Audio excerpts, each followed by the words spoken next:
Elaine Heafy, the head teacher here at St Mark's West Essex Catholic School.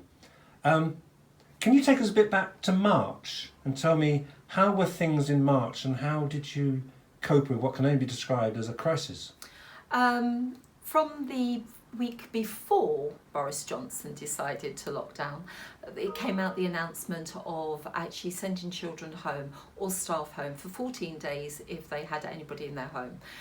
We found from the Monday to the Wednesday we had so many children and staff needed to go home and self-isolate that we actually had to decide to close school just before the announcement. So we were sending our children home thinking it would only be 4 weeks. We are here now 14 weeks later, still not back properly, but it was very much staff pulling together, organising staff to set work, making sure that the children had everything they needed, having the discussion with the children and to make sure that they felt reassured and thinking we would be back after Easter. It was a difficult time. We did ask parents about if they had key worker children or vulnerable children, really trying to encourage them to come in. Originally we had 45 on our list, we got 5 in on that day. But we have every week been asking parents if they need support for the next week and they come in for the whole week, so that we have now risen to 20 vulnerable children and key worker children every day. Staff have been amazing, is all I can say. They have had to learn new technologies, so looking at how we set our work, we have had to lend out nearly every laptop and Surface tablets that we have in school to ensure that our children have access to computers and technology, because one of the things we found is that if people are off doing work at home, they may have 2 or 3 children.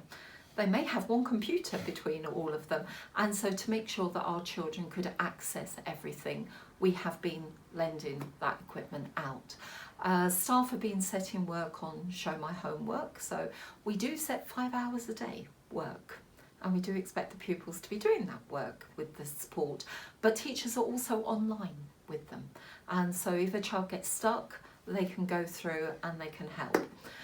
It was a very confusing time, and you did have to think very carefully about exactly what was happening. I think in 1 week we had over 80 pieces of new advice given to us.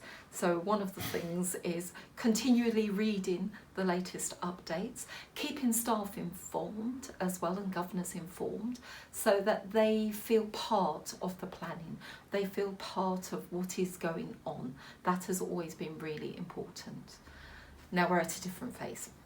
And so, for example, year groups, I know all year groups are special, but some year groups had particular challenges, don't they? For example, and which ones would you say had the particular challenges that you had to address? I think year 11 and 13 had the biggest challenges because they were getting ready to start their exams 5-6 weeks after we closed down, and we had been preparing them all the way through to do this. We were meant to be having Easter revision school. That had to go immediately, and suddenly there was the announcement that the exams were going to go. We were not told about it, it was on the news, so we had lots of children and parents getting very concerned about exactly what that would mean for them, and that has been a major issue for us, trying to reassure them, trying to make sure that they are not disadvantaged in any way, and yet that they get what they need for the future. They're important.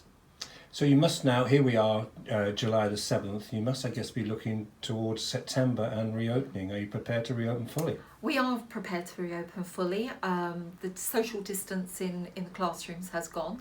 It is a logistical nightmare, I must admit. We have 6 bubbles, as they now are going to call them in year groups, and we have to feed everybody.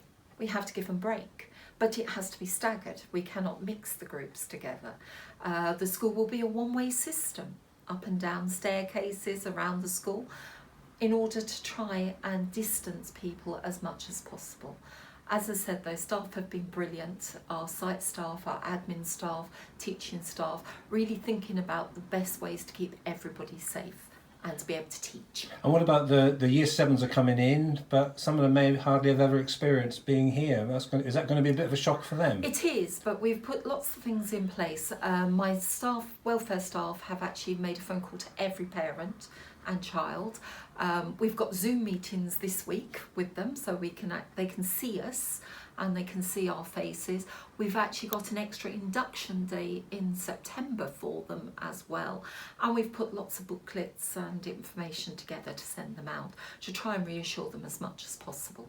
Oh, just another thing, the students back coming in September, will they all be in full uniform? They will all be in full uniform. We do think it is very important that they have that pride in their work. We are back to school, and also our uniform is easy to wash if it needs to be washed as regularly as it needs to be. So yes, it is important. And finally, are you proud of how your school was handled what can only be described as this Covid-19 crisis? Absolutely. I think one of the joyful times for me was on the 15th, 16th of June, when we actually started to reintroduce some of our year 10s and 12s.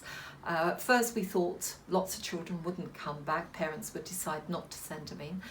We've got 62% of our year 10s, we've got 58% of our year 12s who have returned, and seeing their faces after they've been back on the first day, relaxed, joyful, really back engaged with the work that they're doing in school. That was great to see, and I'm really looking forward to September, seeing all of them back. Elaine Heavey, thank you very much.